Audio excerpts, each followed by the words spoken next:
For more than 20 years, CTV has captured the moments that matter in our community. From our studios in St. Clair, you're watching Focus with Paul Dingeman. September already, isn't it amazing? The leaves will start changing, it'll be beautiful. Mr. Eric Januszewski will be back up in the hinterlands of Michigan taking great color pictures of all the stuff. Welcome. Paul Dingeman here. We are here for Focus, which appears in Marine City, St. Clair each Sunday, Monday, and Tuesday. Also now on Thursdays and Fridays on Comcast Channel 12. We're glad you're here. Joining us again by popular demand, Ms. Deb Johnson. Thank you. Executive Director of St. Clair County Community Mental Health, one of the important agencies that does such great work in St. Clair County. Thank you. And Sand Lake County. We don't do Sand Lake, but you know, Jim Johnson is the director there. I think you know him, don't you? I do know him. But yeah, things are a lot of things are going on at community mental health right now. Well, let's hear about it. All right. Well, first of all, September is Suicide Prevention and Awareness Month, so I want to talk a little bit about that. I want to share some facts with you. For example, did you know that 41,000 people die every year by suicide? That's a staggering number. It is a staggering number. It is the 10th leading cause. I thought it'd be higher. Oh, well, that's a lot of people. That's right. 10th leading cause of death among adults, and it's the second leading cause of death between people aged 10 to 24 in the country. So that's worse. You know, I mean, it's all bad, but that is also staggering, and those rates are increasing. And in St. Clair County, we have about 24 completed suicides per year. And for every completed suicide, there's about 13 attempts. So some attempts are stopped and people get treatment and get into recovery. Others are finally successful. It's a very selfish act too, isn't it?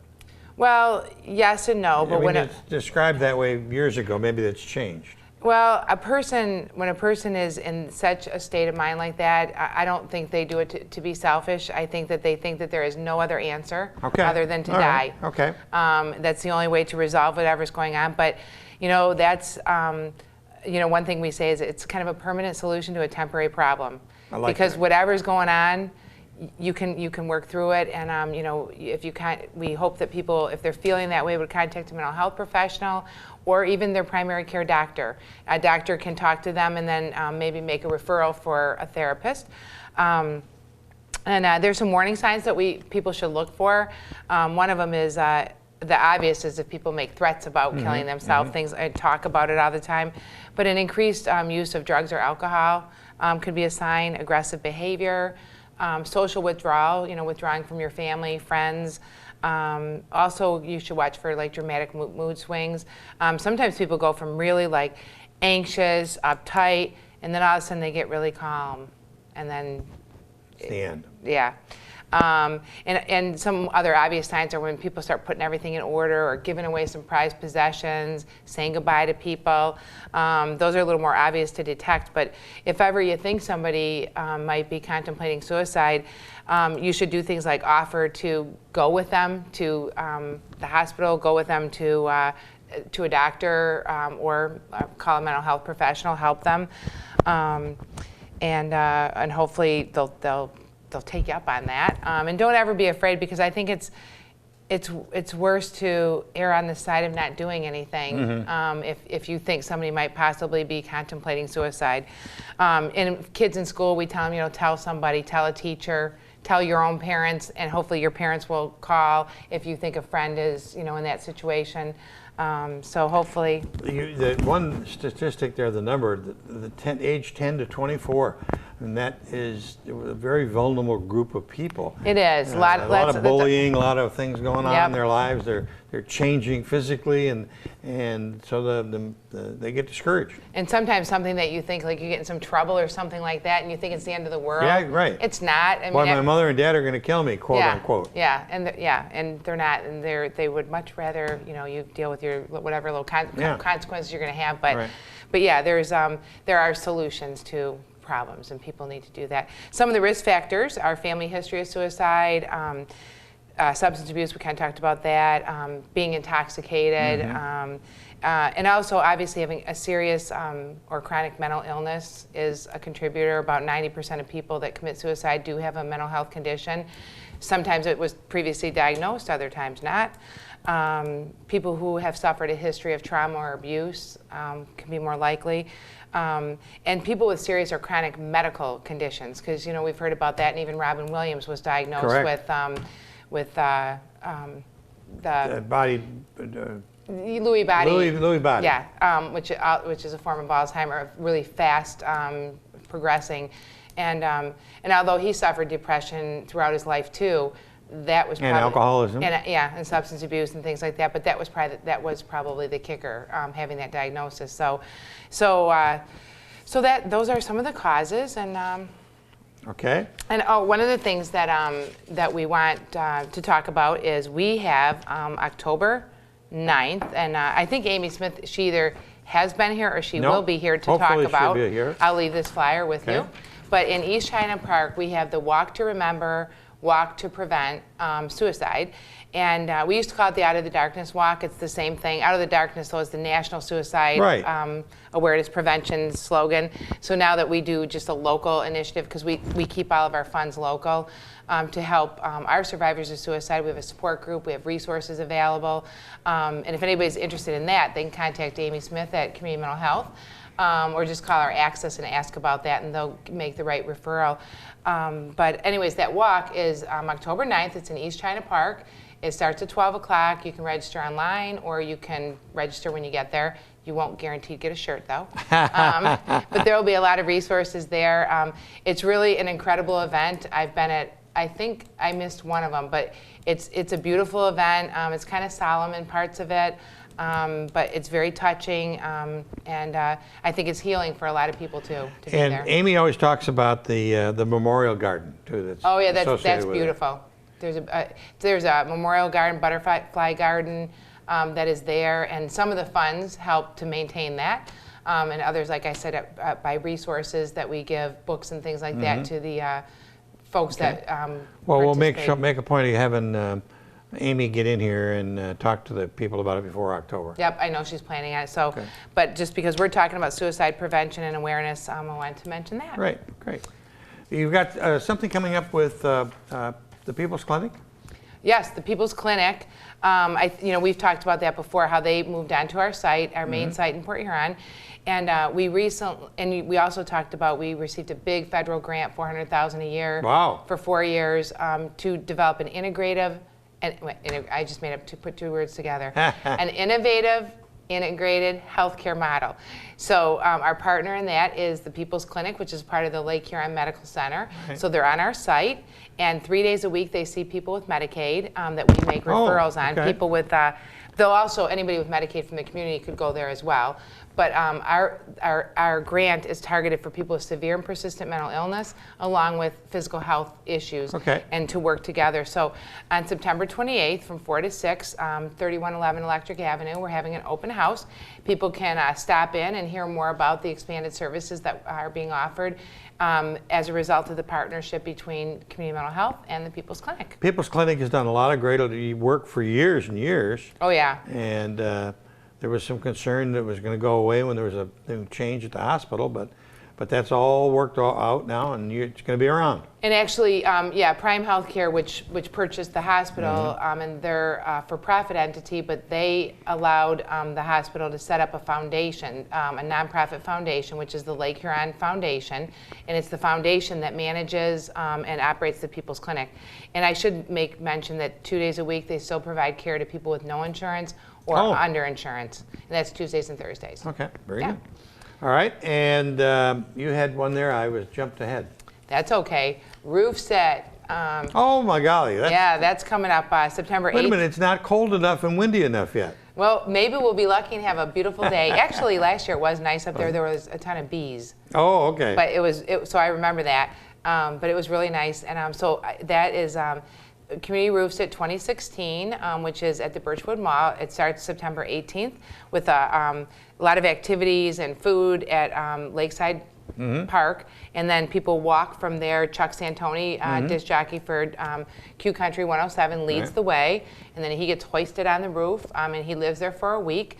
and spends all week with different guests talking, trying to raise people's awareness about child abuse. It's camping in a different style. It is. It's gotten a little bit nicer over the years, but still, I don't envy him having to do that.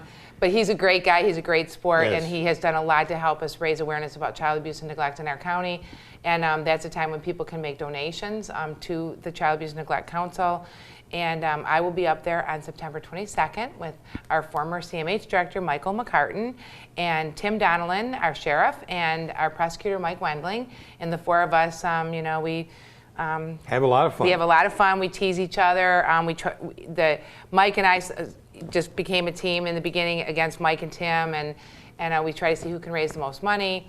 Although Mike Wendling said he would like, if we didn't make it so competitive, made it more about the cause. So I said that's just because you lost last year. But it's but really everybody's a winner no matter who raises the most money, because we are raising money for our Child Advocacy Center and the Child Abuse and Neglect Council. So it's a great day. Then coming up close to Christmas, you've got a wonderful play. Talk to me about it. They're probably in rehearsals. Yep, they just had auditions actually a couple weeks ago, so they've started rehearsals, and it's called the worst, but worst is crossed out, best Christmas pageant ever. There's a lot of young children in it. You can have that. And it's going to be November 4th at noon, free show to the public, and then November 4th in the evening, 7 p.m., and then November 5th, 7 p.m. Those are $5 tickets at SC4 Fine Arts Theater. Well, I know it's going to be a good play. Brian Day is our director still. Brian does great stuff, and great guy, been with you a long time, and continues to come up with great performances. He does. He does. And we made a reference about Lewy body and Alzheimer's. So I would be remiss if I didn't remind people about the second annual Alzheimer Walk, which is Sunday, September 25th. It starts at Vantage Point. It's the River Walk. It's a 2-mile walk it's $25. It includes a shirt. Last year we had 500 people, and it's amazing. And as a result of us starting to have these walks and raising funds, we've been bringing in speakers from the University of Michigan, Alzheimer department, whatever research department, and also we donate a portion of the money for research to the University of Michigan. Wonderful. And then the rest is the 25th of September, and you don't have to pre-register, just show up. Well, you can register online, or you can bring these to Community Mental Health filled out, because we are assisting in this walk. Okay, in this very effort. good. So yeah. And finally, how's the sale-in coming?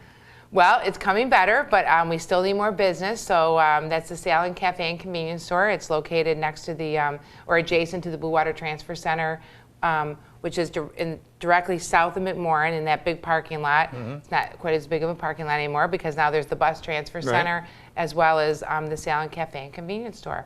We're open Monday through Saturday, 6:30 a.m., or Monday through Friday, 6:30 a.m. to 6 p.m., and then on Saturday, 8 to 3. Okay, very good.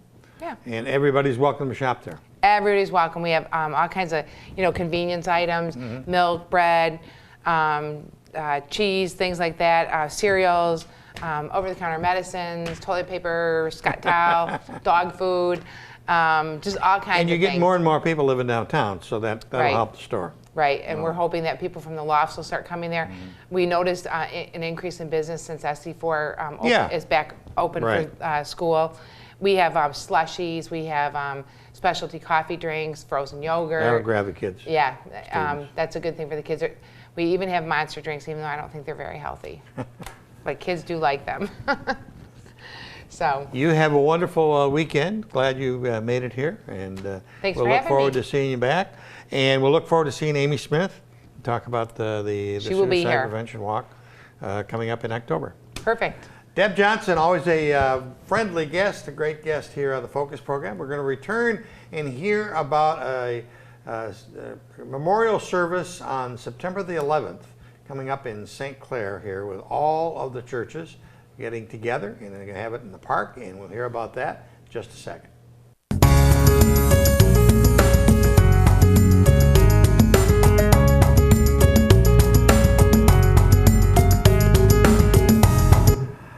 You're all familiar with the date, September the 11th, and it'll, as they say, be a date we'll remember in infamy. And there's going to be a major celebration, I'll call it, here in the city of St. Clair, put together by Reverend Marge Crawford and Reverend Alan Kelly. Marge Crawford, welcome back to Focus. Thank you. Nice and being Ms. here. Kelly, welcome to St. Clair, and Thank welcome you. to the Focus Set. Nice to meet you. Thank you so much. We've met this lady over here, but you are new to the First Congregational Church. I am. I've been there since January. Okay. And it's going great. Great.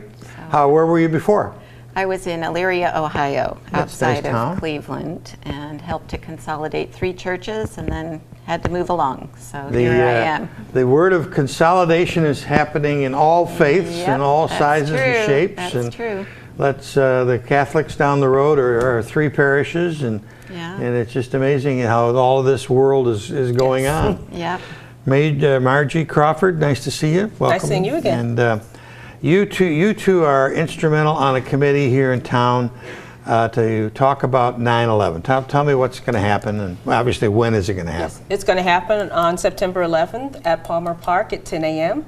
10 a.m. Yes. Okay. And it's going to be the 4 churches, First Congregational, UCC, United Methodist Church, St. Peter's, and St. Paul's. Okay. Wonderful. Wonderful. St. Peter and St. Paul. Yes. I think I've heard of those guys. They weren't in the singing group. But, No. well, what's going to happen that day? We're going to have words of remembrance for each of the incidents that happened on that day. We're going to have some music in between. We've invited the local police department and the fire department to be part of the service, and they're going to help us as we pass out flowers and drop them in the river to remember those who were victims on that day. You had this event once before. About 5 years ago when September 11th was on a Sunday. It was on a Sunday. Okay. And you're going to have the county stage?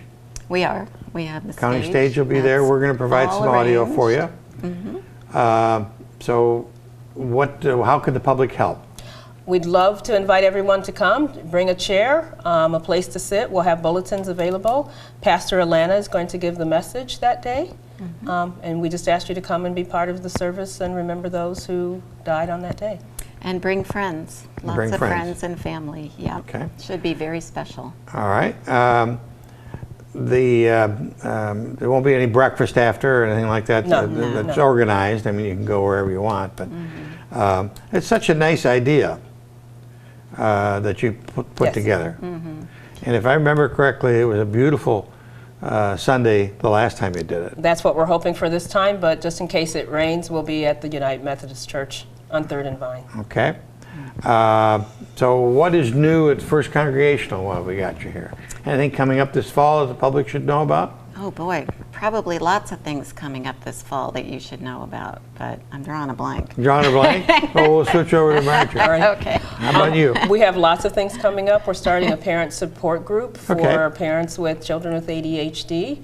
We have That's a great idea. Yeah, we have our annual race, which is coming up the first Saturday in November once again, our turkey trot. Turkey trot? And we're going to have a vendor sale in November.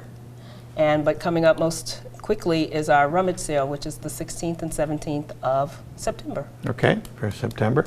The turkey trot's been going about 4 or 5 years, isn't it? Or Yes. maybe longer than that. Yes.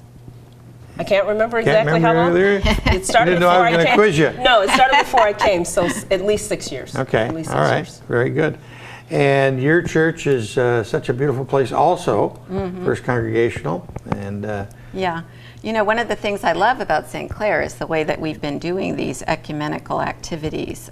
St. Peter and First Congregational did a vacation Bible school together this summer, and we've planned worship services together before. And it's just wonderful to get our churches together. The I motto, like the idea. the motto of the UCC is that they all be one. So it really works nicely with that motto. Okay. Well, the reason we had you today is the September the 11th, 10 a.m. How long will the activities last? I don't know. Hopefully about an hour, Okay. just a little bit more. All right. So, but bring a chair, rain or shine, because if it starts to drizzle, you go to the First United Methodist Church at the top of the hill. Yes. And there's obviously no admission, but you need good, strong singers. Yes. That would be good, yes. We do have musicians coming from 3 of the 4 churches. Oh, wonderful. And Anna Nadasky will Yep. be there doing Yep. a solo, and She's you're great. having a soloist Yes, too. Jan Cavis will be our soloist. Oh, wonderful. And Carol Laura will be playing. Oh, Yes. wonderful, wonderful. And Denise Gregg from our church. Wonderful. Have we missed anything? I don't think so. No, I think we covered it Well, all. welcome officially Thank you to so the much. So Focus nice to program. meet you And hearing always about a pleasure you. to see Always you. good How are seeing the you. puzzles coming? The puzzles are great, working on a 32,000-piece puzzle right now. We had her on and did video of her Doing a little puzzle. small one that she did before.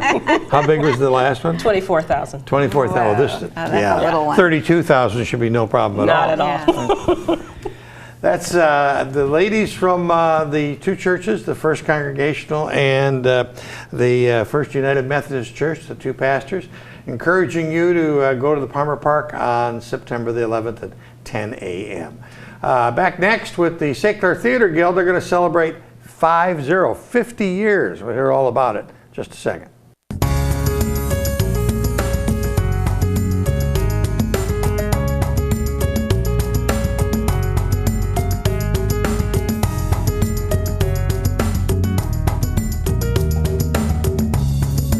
Holding up an article from 1967, Saint Joan of Arc on trial in St. Clair, and it's a picture of an actress in front of, we think, the First Congregational stained glass window, and it's an article talking about, was it the first year of First year of St. Clair Theater Guild. Yeah. Beautiful, beautiful article. Welcome to the secretary, Joanne Wilkie, and the president of the St. Clair Theater Guild.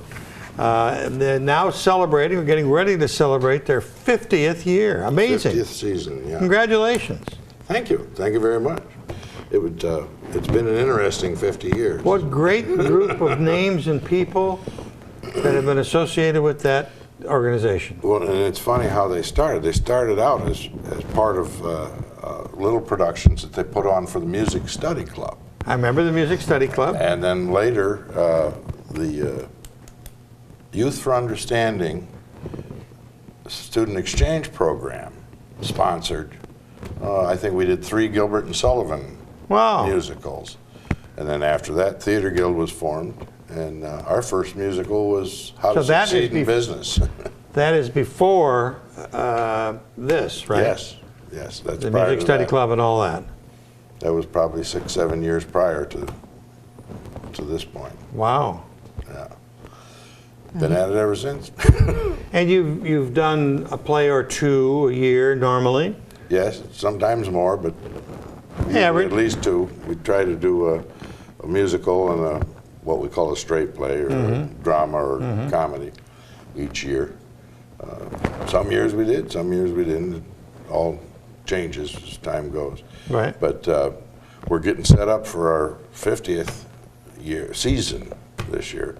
And we're starting with a play called A Company of Wayward Saints. Okay, that one is not one I'm not familiar with. A lot of people aren't familiar with it. It's an older play by George Herman. It's based on Commedia dell'arte, which was a 15th century invention in Italy of drama, and it carried on for 400 years.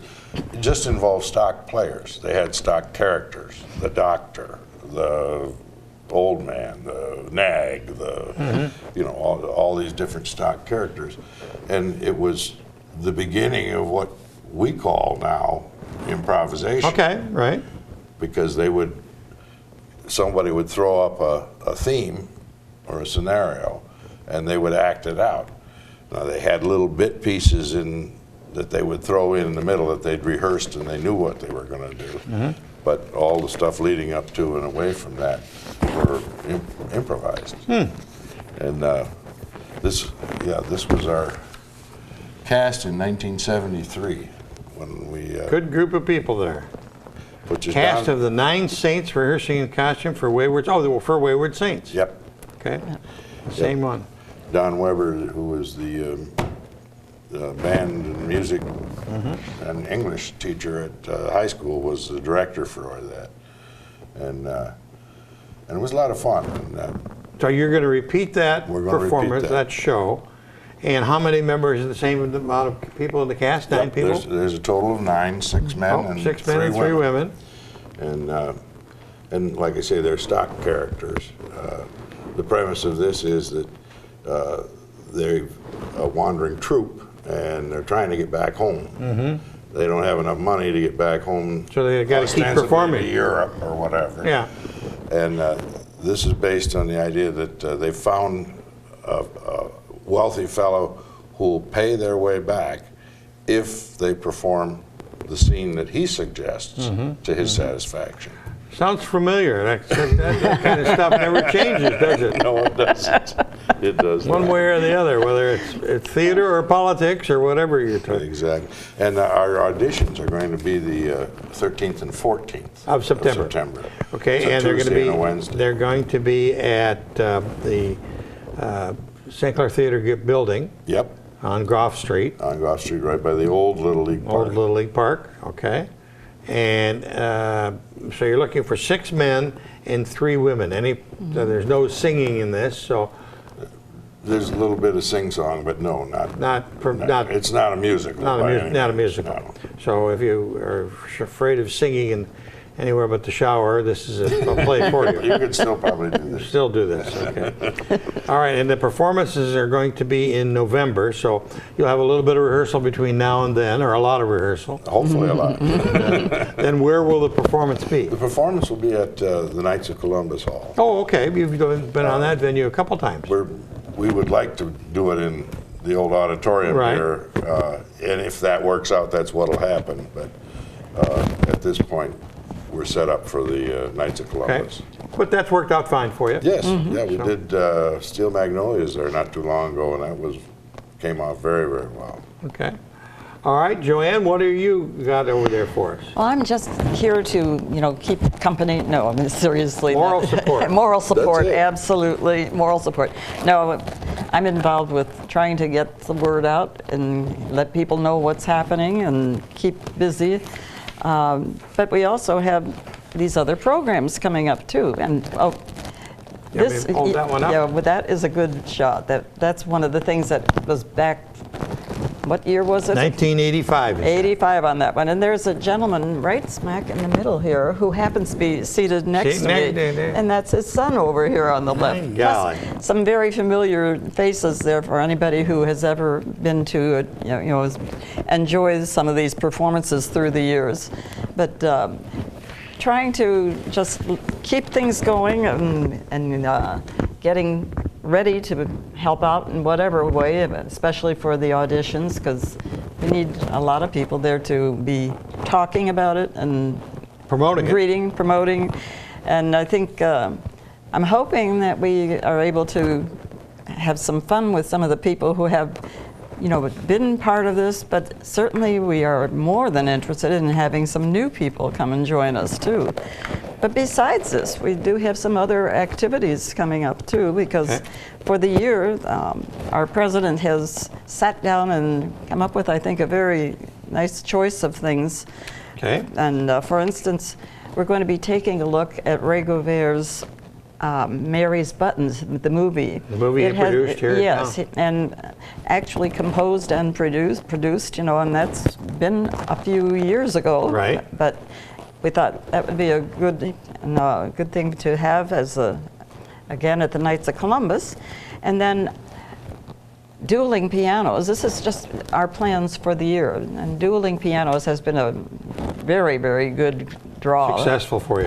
Very But successful. but more fun. than the success for you, it's a wonderful evening for people. Absolutely. It's nice that you're making, that it's a success for the club, but everybody seems to enjoy it. Well, Everybody that does. feeds our scholarship program, which we're proud of. It's done quite well. We've been handing out scholarships since 80-something. I can't remember the exact date, but it's been going on for quite a while. The dueling pianos it's a fundraiser, but it's a fun fundraiser. Definitely. And our Voices in Harmony will follow that. In the spring. And that has been a very successful presentation. Down to Performing Arts. Yep. Yes. Performing Arts Center. And Male choruses, female choruses, and quartets. And, People love to sing and love to hear singing. Yep. definitely. But I think what we probably are looking forward to more than anything is our spring production, which will be a review of many years of those The Music performances. Man and other plays that you've done and done a couple times, some of them. And that will be fun. Yeah, that will be fun. Well, we salute the club for the Guild for 50 years in the community and all the wonderful evenings of performances that you've provided. So we hope you have another 50. And we are grateful Planning for on it. you helping us get the word out, because Joanne, it's You always a always- pleasure to see you. Brian, keep up the great work that you do. And she Thanks, does good, Paul. pretty good work, too. Yes, you do. That's about it for this edition of the Focus program. Focus appears Monday through Friday, Monday, Sunday, Monday, and Tuesday on Marine City and St. Clair's cable channel 6, on the web now at watchctv.org, as well as all of our programs, and of course on channel 12 throughout northern Macomb and all of St. Clair County on Thursdays and Fridays. Till next time, Paul Dingeman. See you soon.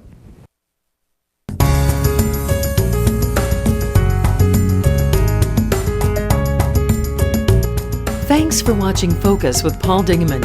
Focus is produced at the CTV Community Television Studios in St. Clair. For over 20 years, CTV has captured the moments that matter to our community.